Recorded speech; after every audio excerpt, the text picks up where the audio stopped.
Always great to catch up with the one and only Alistair Overeem. It has been a while since we've heard of Alistair, from Alistair, I think, and correct me if I'm wrong, Alistair, I think this is your first interview since UFC 203. Am I right?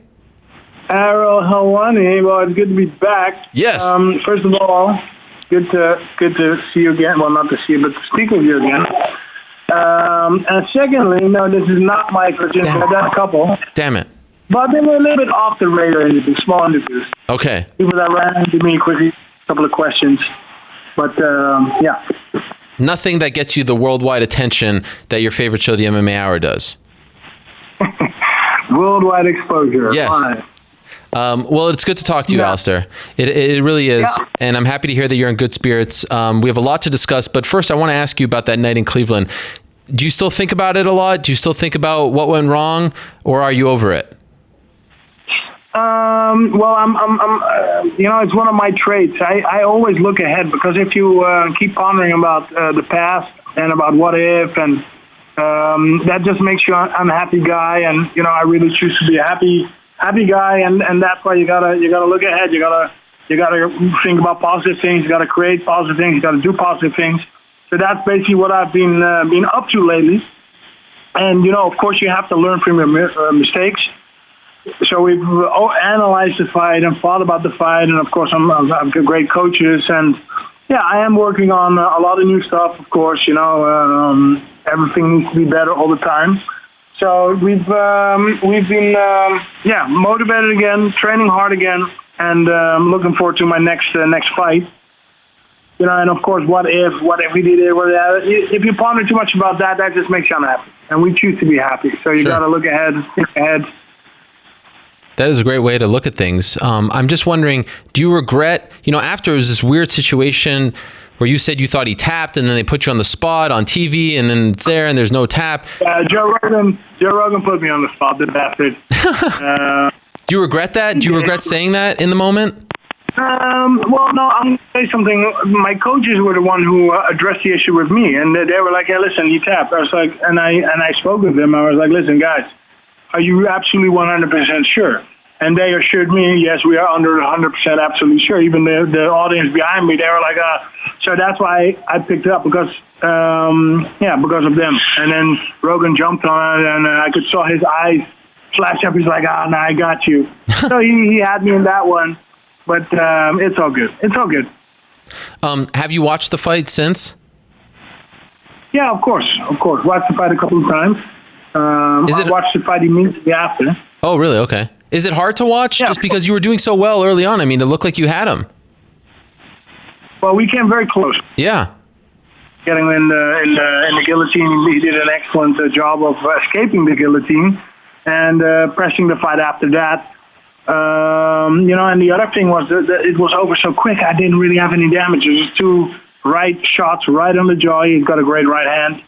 And it was already over. I was not gassed. I was not tired. I didn't have any damage. So big kudos to Stipe Miocic. I mean, he's a champion for a reason. He physically very strong, very accurate with the right hand, like I said before.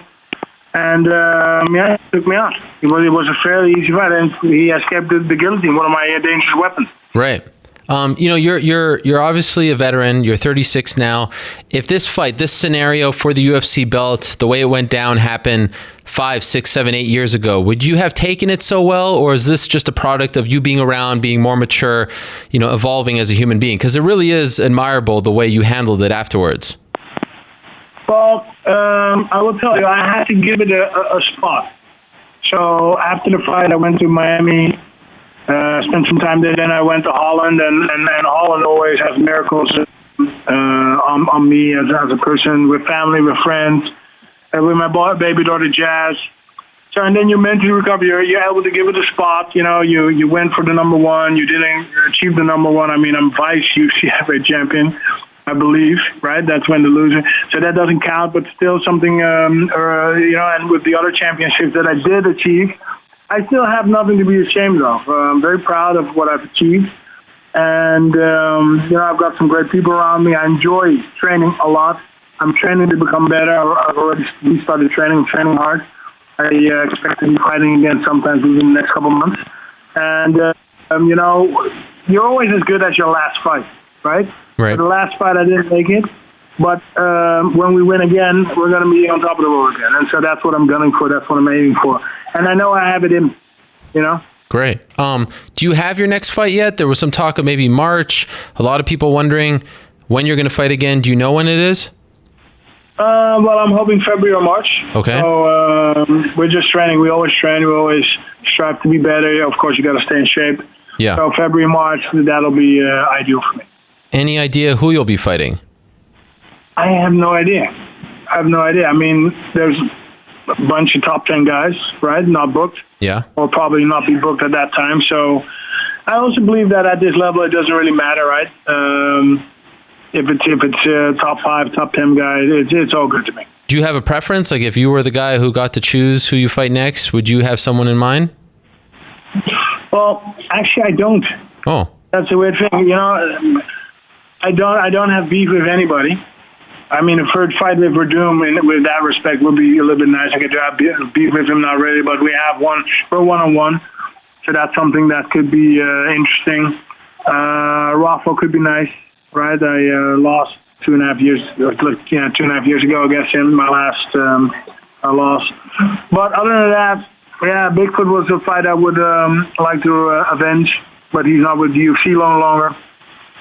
So, yeah, maybe Travis is another fight I would like to avenge. I don't think he's top 10, though, but that's just a fight I thought should have been in my favor. And, yeah, I know I'm just better than that guy. You see, Alistair, why do you need to have a beef with someone to want to fight them? Well, you don't need to have beef, but it does make that story a tad bit more interesting, right? Right. I feel like that's something I would say to you, and then you would call me like a snake or a salmon or some kind of other animal. Sneak in. Sneak in. No, but I hear what you're saying. Arrow, we all know. We both know. We both know. That's right. Okay, so Alistair, here's something very interesting to talk about. I was told, and I want you to confirm it, there is a gigantic, some calling it the biggest match in kickboxing history, happening this Saturday between your countrymate, Rico Verhoeven, and the great Badr Hari. Glory Collision. It's happening in Germany, and I heard... Who's also my countrymate, by the way. Yes. Badr is my country. That's right. You're 100% right. But I heard that you're a part of it. Is that true? Yeah, well, the funny thing, that is very true. Oh, okay. I will be, I've been asked to be live commentator for the show. I love this. So this is going to be my second time commentating fights. I did it once before for, what was it, Legacy or Titan fight? I don't remember which promotion it was. Some time ago, a couple years ago, I did live commentating. Liked it. And at the Glory, they thought it would be nice if I joined the commentary crew. So that's what we'll be doing this Saturday. I was already going to attend the fight because, of course, this is the biggest kickboxing match of the last period, actually, because since the K1 fell away, there's not really been these super fights that you're really looking forward to watch. But then you have the champion Rico who's been 2.5 years undefeated. And calling out Badr Hari, who's a little bit the bad boy of the K1. He was a K1 minus 100 kilo champion. He never won the Grand Prix. But he basically defeated everybody, all the top guys at one point. He never won the tournament, but he's seen as one of the most dreadful, dangerous fighters. So there's a showdown between the new champion, the new kid on the block, that's Rico, versus the old, dangerous, legend. I don't like to call Badr a legend because legend seems like he's an old guy, but he definitely has beaten many legends. Yes. And he's seen as one of the more dangerous, if not the most dangerous K1 fighters at that time. So this is a brilliant move by Glory. As you know, and others may as well, it's pay-per-view this Saturday. You can also get it off UFC.tv. The prelims airing live and for free on Fight Pass. You'll be calling all the fights as well, right? I have not had a look at my schedule, but probably I'll be commenting the main card for that evening, yes. You like this? Is this something that you like doing? Well, I've done it only once before, right? Yeah, but did you enjoy it? I like it. Well, I do think that it carries a special load because, of course, I'm the K1 2010 Grand Prix champ. Besides that, I've fought Badr Hari twice. Yeah. I've trained with Rico and I've trained with Badr Hari. I've trained with them both. They're both great athletes, great fighters. So I do think that it's a special thing to it that I'm commenting these fights. Right? I do know what I'm talking about. Yeah, you know them very well. As you said, you fought, you're 1-on-1 with Badr Hari. You know Rico very well. You've trained with him. So can you tell us, given the fact that you know these guys so well, who do you favor going into the match? Well, I would say Badr. You know, even if you just look at it on paper, Badr has a lot more fights, a lot more knockouts, an extremely high knockout ratio. He has height advantage, reach advantage, weight advantage. And if you look at Rico's list, of course, he's a run for the last 2.5 years, but he has not beaten. He has beaten some names, but he has not beaten the number of names that Badr has beaten. So my guess is not Hari. Wow. Do you think he finishes him? Does he knock him out? I think that is a possibility, a big possibility. Happen, yes. What's your relationship like with Badr Hari these days? Well, we trained together a couple of years back, 2013, for a short period of time, so I don't know him that well. But yeah, it's actually relaxed. It's cool. I mean, there's no tension. There was a huge rivalry back in 2008 and 2009 when we fought. But we're cool. I mean, there's a mutual respect. Is his story a bit of a sad one for you? Like, it seems like, you know, some of these issues outside of the ring and the sport have stunted his growth, and, you know, he hasn't fought since 2015. Do you feel like, you know, he didn't realize his potential, that he could have been a lot better than what he currently is? Well, I believe that he definitely did not reach his full potential.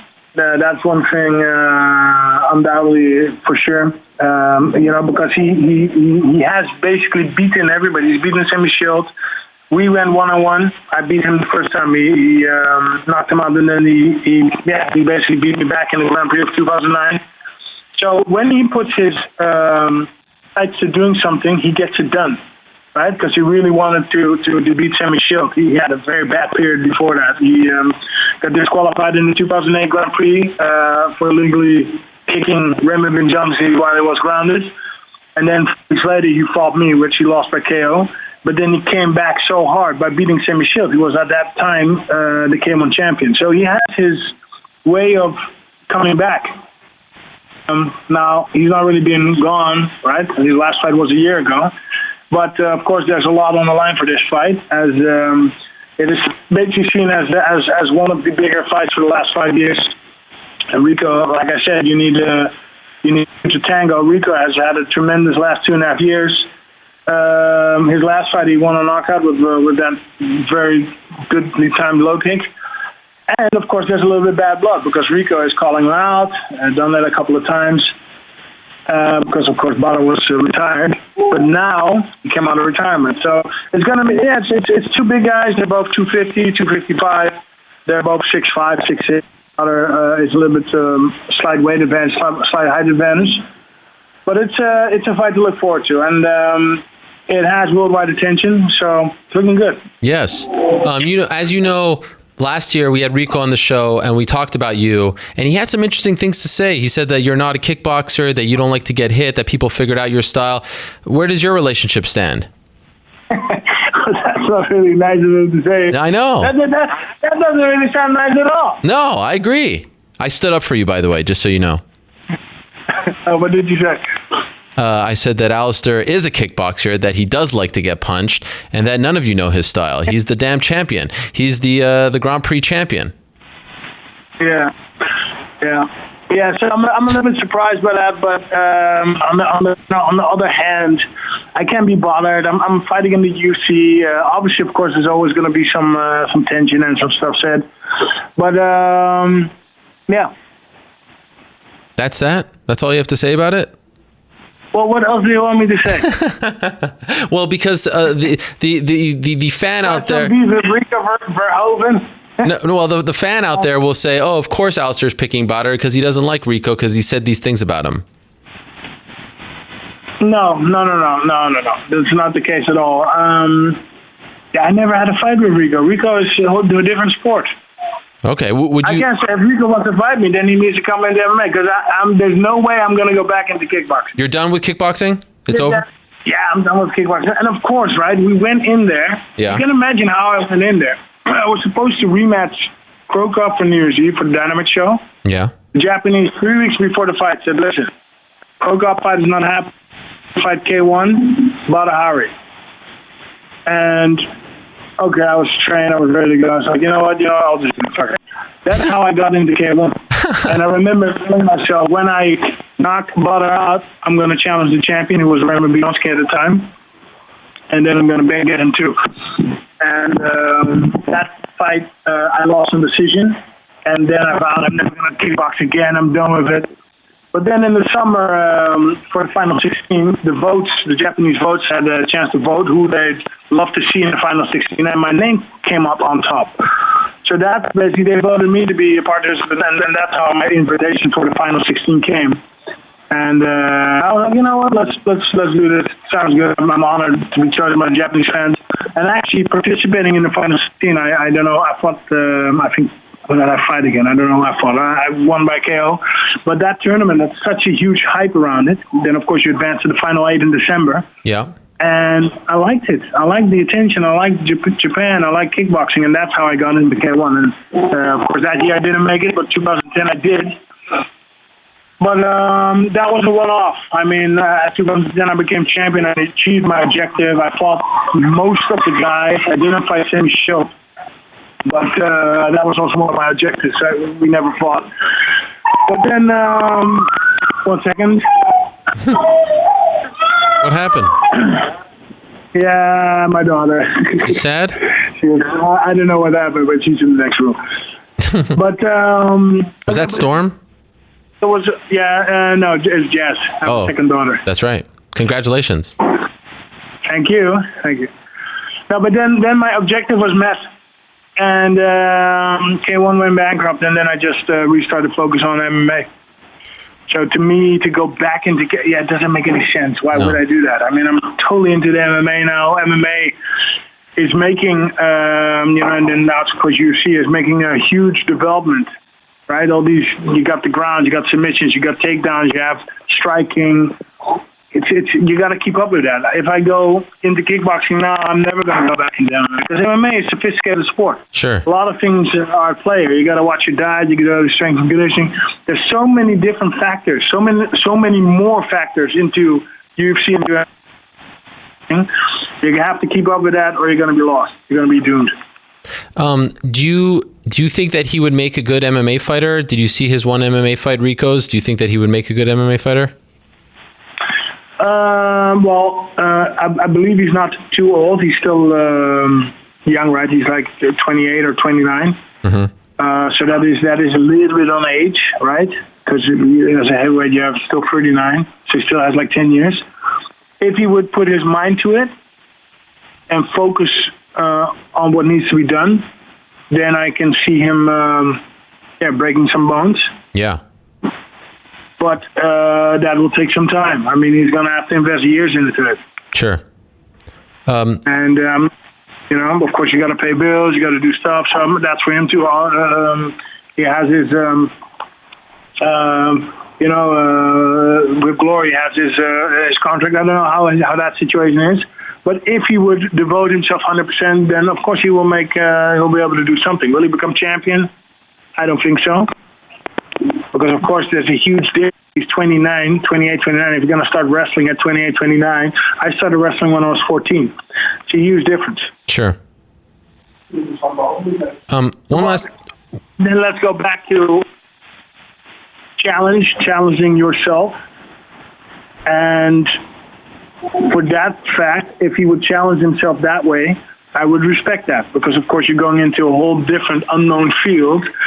And that I can always respect. Because that was basically the same for me when I went into K1. it's a different world, different opponents, different techniques, different distances, different everything. And if you go into that world and you perform well, even if just trying it, I think that deserves respect. Right. By the way, before I let you go, Junior Dos Santos, very eager for a fight, has said he's interested in fighting you. I know you beat him not that long ago. Does that interest you at all when thinking about your next fight? Yes. Yeah. Oh, all right. Yeah, why not? I like it. As a fighter, you should never say no. I'm not going to deny him, even though I won by KO. I actually respect him after the fight a little bit more. He was talking a lot before the fight. There was a lot of things said. But, we fought. I beat him. I looked him in the eye. There was respect after the fight. So, yeah, to me it's good. I like it. All right. Well, good to catch up with you, Alistair. Good luck on Saturday. We'll be watching. In my opinion, you can make a case that this is the biggest fight this weekend, regardless of sport, regardless of promotion. Badr Hari versus Rico Verhoeven just got a whole lot bigger because Alistair Overeem is going to be the color analyst on Saturday in Germany. That is fantastic. What a brilliant idea. I love it. I love it. And thank you for coming on this show to announce it. And it's good to catch up. And we'll talk to you soon. And when you have another fight, we'd love to talk to you again, Alistair.